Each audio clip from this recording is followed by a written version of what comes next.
इसमें तो कोई शक नहीं है कि मोदी जी का पूरी दुनिया में भौकाल चलता है। इसमें देखने को ही समझ में आता है मुझे कि लगता एक है आदमी, एक प्राइम मिनिस्टर कहीं जाता है, तो उसकी इज़्ज़त अलग है जो हमारे पुराने प्राइम मिनिस्टर्स को मिलता मैं था। बताऊं क्या, क्योंकि मोदी जी ने देश को इतना घुमा है। हुँ, कोई व्यक्ति अभी तक, कोई ऐसा प्रधानमंत्री नहीं हुआ जिसने 10 साल तक देश का भ्रमण किया हो, नॉर्मल कोई व्यक्ति उसके बगैर। 20 साल तक। 20 साल तक, ओके। 10 साल तक वो 10 साल तक वो गुजरात, मतलब एज अ चीफ मिनिस्टर 12-13 साल रहे हो, हुँ, और 10 साल प्रधानमंत्री रहे हो। मतलब एक भी पॉलिटिकल पिलर का ऐसा पहलू नहीं है जो ना देखा बूथ हो। से लेके टॉप तक जिसमें नरेंद्र मोदी जी को ने खुद एक्सपीरियंस नहीं किया है। हुँ, एक भी गवर्नेंस का ऐसा पहलू नहीं है जो उसको उन्होंने खुद एक्सपोज नहीं किए हैं, जिसमें वो खुद एक्सपोजर उनको नहीं मिला है। हुँ, दिस इज मतलब अकल्पनीय, जो कहते हैं ना once in a century thing. हुँ, मतलब एक बूथ में भी क्या हो रहा है उनको पता है, हुँ, एक मंडल में भी उनको पता है क्या हो रहा है, पता है, और एक स्टेट पे भी उनको पता है क्या हो रहा है, नेशनली पता। और सोचिए,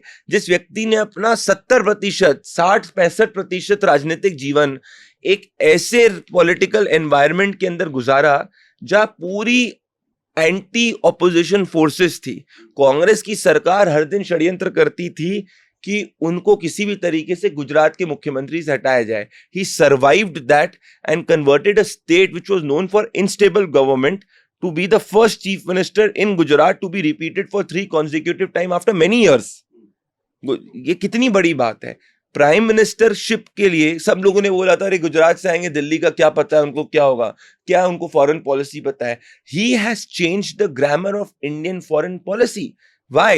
Because he knows that he is representing the strength of 140 crore people, which for a corporate or a big conglomerate is a huge market, which for any other democracy is a huge partnership. And he knows I am playing on the strength. And he knows when the strength and the energy of this great nation is utilized and capitalized and broadcasted and told to the world, sky is the limit।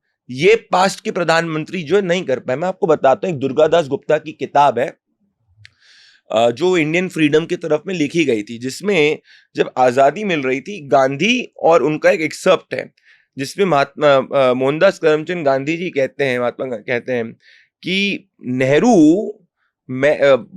wants Englishmen to go, but Angreziyat to continue.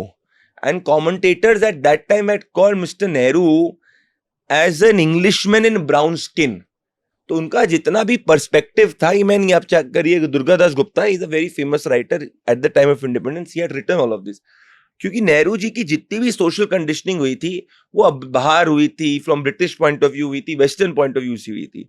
तो he did not understood the strength of the country, if I feel, from our Indic perspective, which is what we speak Indic renaissance. Modi ji की जितनी भी knowledge gathering है, understanding देश की, वो इस देश के लोगों को जीकर उनके बीच में रहकर है। इसीलिए उनके थॉट प्रोसेसेस ओरिजिनल है, और इसीलिए आज इतने ग्लोबल कैलामिटी के बाद भी हम as a very strong nation हर फील्ड के अंदर है। हम लोग डिफर कर सकते हैं, बट अगर आप एक ग्लोबल मैक्रो लेवल पे किसी भी से भी दुनिया में बात करोगे और एक डिस्पैशनेट स्टडी आप पाओगे। मेरा ये मानना है, और ये फैक्ट्स भी कहते हैं, कि India today is a huge bright shining spot. हुँ। और ये चीज़ तो हमने देखा है, ट्रम्प अभी इलेक्शन जीते तो पहला फ़ोन कॉल पे जो बात हुआ वो मोदी जी से बात हुई थी। इनफैक्ट मैं आपको ट्रम्प से बात करूं, Trump is doing procedural reforms, जिसमें उन्होंने बोला है कि भाई मैं गवर्नमेंट और ब्यूरोक्रेसी को कम करूंगा, जिसका डीओजे के इन्होंने इंचार्ज एलॉन मस्क और विवेक रामास्वामी को बनाया है। Prime minister Modi in the last many years has removed more than 1000 old anti-dated central laws. So what I'm saying is that many people now globally are following the India's way, and everybody knows what you can't mess with this country, and Modi, you cannot push and pull Modi to get your thing done. He will ultimately do whatever is in his country's interest. ये एक मेरे हिसाब से ये बहुत बड़ा change है। अभी जैसे टैरिफ वॉर वगैरह भी हम लोग सुन रहे हैं कि टैरिफ बढ़ सकता है। बाकी देशों के लिए तो चलो समझ में आता है, लेकिन हमने देखा कि इंडिया के साथ, मोदी जी के साथ स्पेशली, ट्रम्प के अच्छे रिलेशन हैं। तो ये टैरिफ वॉर में इंडिया का फ़ायदा होगा, नुकसान होगा, ये क्या होने की पॉसिबिलिटी है? देखिए, क्योंकि मैं इसका कोई एक्सपर्ट नहीं हूँ, हुँ, तो मैं इस पे कुछ कमेंट नहीं करना चाहूंगा कि क्या होगा। हुँ, हुँ, It will be very premature and immature on my side to say, because I've not studied it in detail. हाँ, But what I can assure you for sure is whatever will happen, hmm, India's interest will be protected. That is hmm, something which I am assured about. इसके क्या major reason है? Because I know if you see historically, hmm, and I'll give you a small anecdote. जब world over US sanction लगा रहा था कि अब Russia के साथ में ऑयल नहीं परचेज कर सकते, हिंदुस्तान ने रशिया के साथ ऑयल भी परचेज किया। और अभी आप 3 हफ्ते पहले हरदीप पुरी जी का एक इंटरव्यू देखिए, जब ही वॉज ट्रैवलिंग अब्रॉड, उन्होंने बोला अगर हम रशिया से ऑयल परचेज करें दुनिया को हमको धन्यवाद करना चाहिए, हम्म, क्योंकि ग्लोबल एनर्जी प्राइसेस इसीलिए स्टेबल हुए क्योंकि we could also buy oil from Russia. Otherwise सिर्फ और सिर्फ एक क्लीक या कार्टेल जो है वो पूरे ऑयल के प्राइसेस को रेगुलेट करता और डिमांड उतनी ही थी, सप्लाई कम होता तो ऑटोमेटिकली प्राइस बढ़ जाता, हम्म, तो वो रुका।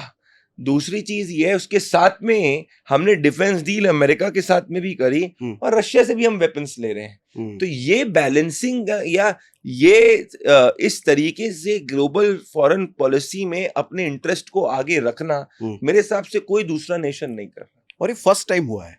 100%। हमने पूरे देशवासियों ने देखा है कि इंडिया का कोई प्रधानमंत्री ऐसा है जिसको विदेशों में इतनी इज्जत और इतना वैल्यू मिलता है, और बिकॉज ऑफ इंडिया अब वो एक I पावरफुल think बन because रहा he knows what we can give to the other side and what we can take from the other side. है। Ultimately, at the end of the day, it is about that. जब China और US एक दूसरे से इतना लड़ सकते हैं और तब भी जो है ट्रेड कर सकते हैं, तो फिर कोई दूसरे नेशंस क्यों नहीं कर सकते?